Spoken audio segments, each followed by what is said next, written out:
Life moved on. We had competitors. Some of us several, others few. Others, we defeated them with big margins, others with smaller margin.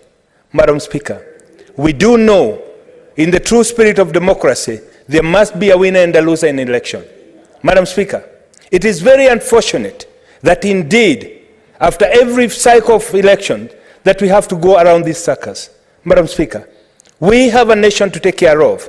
We have the responsibility as leaders to ensure that the generations to come will look upon us and say, yes, there were people we elected and people who are responsible and who could take care of democracy. Madam Speaker, that calls us to be able to lose and go on, Madam Speaker, because every 5 years we have re-elections again. Madam Speaker, it is very unfortunate and indeed very deceptive and mockery of democracy that we can stand and tell Kenyans that we are standing and calling demonstrations because we want to bring the cost of living down. Madam Speaker, the cost of living can only be brought down through hard work, people planting and harvesting. Madam Speaker, because there is a God who lives, we are going to have a bumper harvest. We are going to have enough food, Madam Speaker. But there are those who are convinced, Madam Speaker, that unless they are in power, this country can never be in peace. It is so unfortunate, Madam Speaker, that we as a house can stand here and debate how we will actually destroy Kenyan property in the name of bringing the cost of food down. Madam Speaker,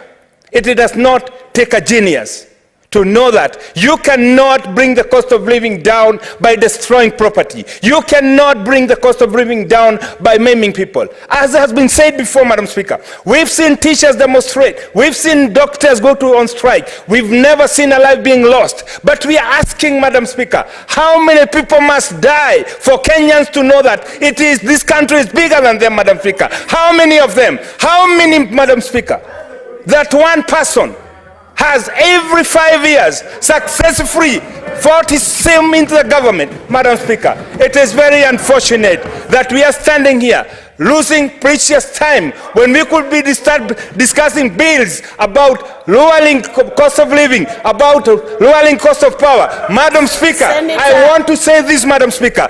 The bills we have before this House. Senator, yes, Madam Speaker. You wish to be informed by I do not Senator want to be informed. Eddie. I want to finish, Madam Speaker.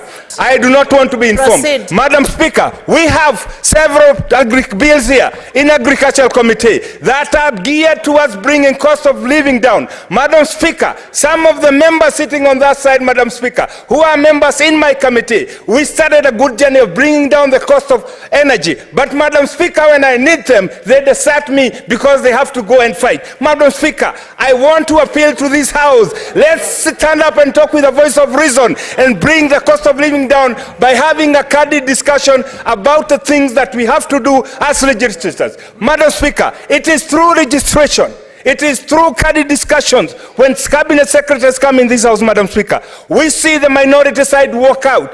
An opportunity that they have, Madam Speaker, to ask questions that really they feel that are important. Madam Speaker, let's not lie no more to Kenyans. Let's say it's all about ourselves. Let's say it's all about power. And if you have to have negotiations, any discussions, Madam Speaker, it must be from everybody, from the MCA who lost all the way to the president who lost. Because it cannot be. In an election where we have 6 candidates, the only problem we have is one single candidate, Madam Speaker. It is so unfortunate that this country has been held hostage by one single person who believes it's either his way or the highway, and he does not care how many Kenyans are going to die for him to get to power. Madam Speaker, we must stand to be counted. That is time that we stood for Kenyans and say this country is bigger than ours. It is bigger than one person. Madam Speaker, as I sit down, I want to urge the minority side, let's close ranks and say what it is that disturbs you. We see it as leaders. We do not have to go kill Kenyans.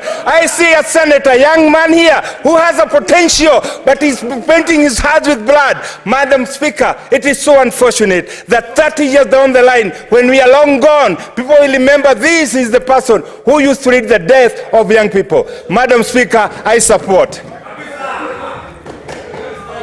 Senator Mwenye Haji Mohamed Faki. I'll seek an up yourself.